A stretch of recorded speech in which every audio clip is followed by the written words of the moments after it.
Hello student, मैं काव्य सिंह, माँ कल्याणी का public school Pendra road Chhattisgarh की हिंदी शिक्षिका। बच्चों, भारत एक विशाल देश है और यहाँ पर अलग अलग धर्मों के लोग रहते हैं, जैसे हिंदू, मुस्लिम, सिख और ईसाई। इनके रीति रिवाज भी अलग अलग होते हैं, इस कारण इनके त्योहार भी अलग होते हैं। तो बच्चों, आज के पाठ में हम इन्हीं त्योहारों के बारे में पढ़ेंगे कि कौन से धर्म के लोग कौन से त्योहार मनाते हैं। तो हमारे पाठ का नाम है हमारे त्योहार। पाठ 3 हमारे त्योहार। कुछ त्योहार धर्मों पर आधारित होते हैं और कुछ त्योहार फसलों पर आधारित होते हैं। अर्थात जो हिंदू, मुस्लिम, सिख, ईसाई हैं वे अपने अपने त्योहार मनाते हैं और इन्हीं त्योहारों को हम धर्मों पर आधारित त्योहार कहते हैं। और कुछ त्योहार ऐसे होते हैं जो फसलों पर आधारित होते हैं। तो सबसे पहले हम देखेंगे धर्मों पर आधारित त्योहार। हिंदू धर्म को मानने वाले भारतीय बड़े उत्साह से होली, दीपावली, रक्षाबंधन तथा दशहरा जैसे पर्व मनाते हैं। जो हिंदू धर्म के लोग हैं वे होली, दीपावली, रक्षाबंधन और दशहरा का त्योहार मनाते हैं। यहाँ पर एक शब्द है उत्साह। तो हम पहले देखते हैं उत्साह का अर्थ क्या होता है। उत्साह का अर्थ होता है हर्ष या फिर खुशी।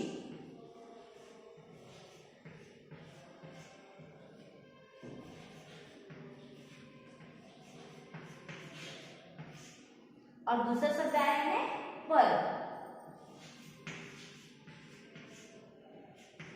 पर्व का अर्थ होता है त्योहार।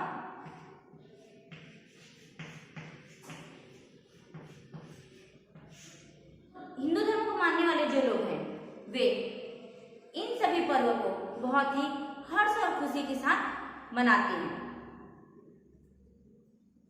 होली पर सब एक दूसरे को रंग लगाते हैं, जो जीवन में प्रेम और खुशियों के रंग बिखेरने का प्रतीक है। होली के त्योहार में हम एक दूसरे को रंग लगाते हैं और वो जो रंग है वो प्रेम और खुशियों का प्रतीक है। अर्थात हम एक दूसरे के जीवन में प्रेम और खुशियां भरते हैं। दीपावली को प्रकाश पर्व के रूप में मनाया जाता है।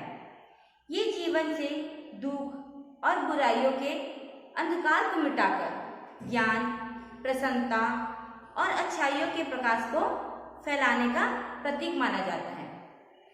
अर्थात जो दीपावली का त्योहार है वो प्रकाश का पर्व है, उजाले का प्रतीक है। जो हमारे जीवन में अज्ञानता, बुराइयां, दुर्गुण है उसे हम मिटा देते हैं और अपने जीवन में ज्ञान, अच्छाइयाँ और खुशियाँ लाते हैं। इसे ये दीपावली त्योहार का प्रतीक है। रक्षाबंधन के पर्व पर प्रत्येक भाई अपनी बहन को राखी के धागों में बंधकर आजीवन उसकी रक्षा करने का वचन देता है। रक्षाबंधन के त्योहार में सभी बहनें अपने भाइयों की कलाई में राखी बांधती हैं और उनके लिए मंगल कामना करती हैं। और भाई आजीवन, यहाँ पर एक शब्द आया है आजीवन।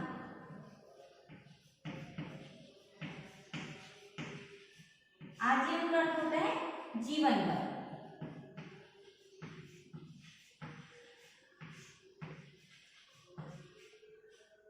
जो भाई होते हैं वे जीवन भर अपनी बहन की रक्षा करने का वचन देते हैं।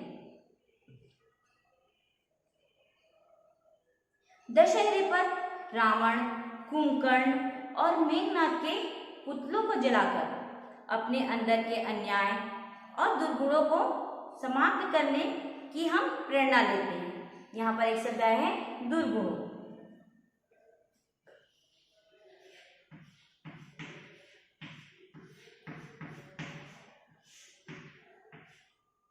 दुर्गुणों का अर्थ होता है बुरी आदतें।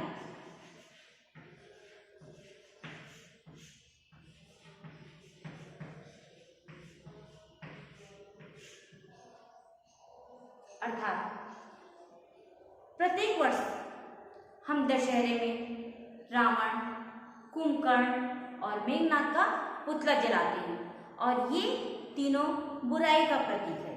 और जब हम इनको जला देते हैं अर्थात अपने मन के अंदर में जो भी बुराई है उसे हम नष्ट कर देते हैं, मिटा देते हैं, तो हम क्या करते हैं, दशहरे में बुराई को, अपने अंदर की बुराई को मारते हैं।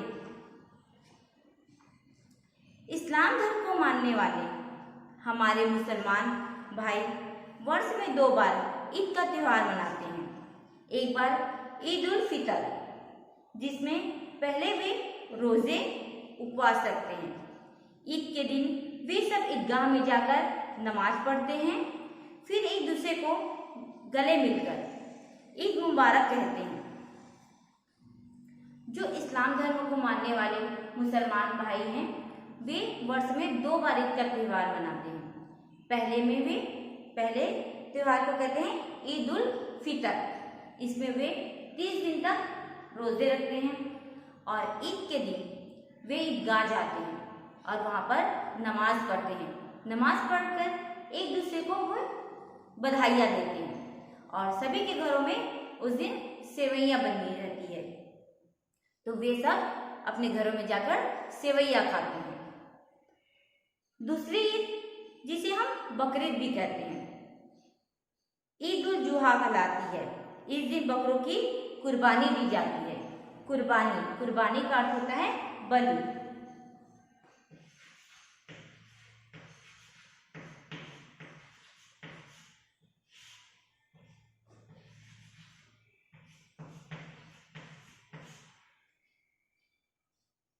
उस दिन बकरों की बलि दी जाती है। फिर है आगे सिख धर्म को मानने वाले। सिख धर्म को मानने वाले सिख अपने सभी 10 गुरुओं के जन्मदिन बड़े धूमधाम से त्योहार के रूप में मनाते हैं। गुरु नानक जी के जन्मदिन को गुरु पर्व कहा जाता है। इस दिन गुरुद्वारों को रोशनी से सजाया जाता है, शबद कीर्तन होता है, सभी सिख गुरुद्वारे जाकर माथा टेकते हैं। जो सिख धर्म को मानने वाले भाई बंधु होते हैं वे उनके जो 10 गुरु हैं उनके जन्मदिन को वे त्योहार के रूप में मनाते हैं और श्री गुरु नानक जी के जन्मदिन को वे गुरु पर्व के रूप में मनाते हैं। उस दिन वे गुरुद्वारा जाते हैं और गुरुद्वारे में जाकर माथा टेकते हैं, कीर्तन करते हैं और फिर एक दूसरे को बधाइयाँ देते हैं। बच्चों, इसके बाद है ईसाई धर्म। इसी प्रकार ईसाई लोग भी ईसा मसीह का जन्मदिन 25 दिसंबर को त्योहार के रूप में मनाते हैं। इसे क्रिसमस भी कहते हैं। इस दिन सेंटा क्लॉज सभी बच्चों को टॉफियां, चॉकलेट और प्यारे प्यारे उपहार बांटते हैं। जो ईसाई धर्म के लोग हैं वे प्रत्येक वर्ष 25 दिसंबर को क्रिसमस डे मनाते हैं और उस दिन सेंटा क्लॉज बच्चों को मिठाइयाँ, चॉकलेट्स और उपहार देते हैं। फिर है बौद्ध धर्म। बौद्ध धर्म को मानने वाले बुद्ध पूर्णिमा को गौतम बुद्ध के जन्मदिन के रूप में मनाते हैं। इन सब के साथ साथ यहाँ अलग अलग राज्यों में फसलों पर आधारित त्योहार मनाए जाते हैं। जो बौद्ध धर्म के लोग हैं वे क्या करते हैं, जिस दिन गौतम बुद्ध जी का जन्मदिन उस दिन वे बुद्ध पूर्णिमा के रूप में मनाते हैं और ये सब है धर्मों पर आधारित त्योहार। अर्थात धर्मों पर आधारित त्योहार हैं होली, दीपावली, दशहरा, रक्षाबंधन, ईद, गुरु नानक जयंती, क्रिसमस डे और बुद्ध पूर्णिमा। बच्चों, आगे हम फसलों पर आधारित त्योहार देखते हैं। तो अलग अलग राज्यों में ये त्योहार अलग अलग रूपों में मनाए जाते हैं। जैसे असम में बिहू, तमिलनाडु में पोंगल, केरल में ओणम, पंजाब और हरियाणा में बैसाखी का पर्व मनाया जाता है। इन्हें हम फसलों पर आधारित त्योहार कहते हैं। तो बच्चों, आज हम पाठ पढ़े हमारे त्योहार, भारत देश में कौन कौन से त्योहार मनाए जाते हैं। Thank you.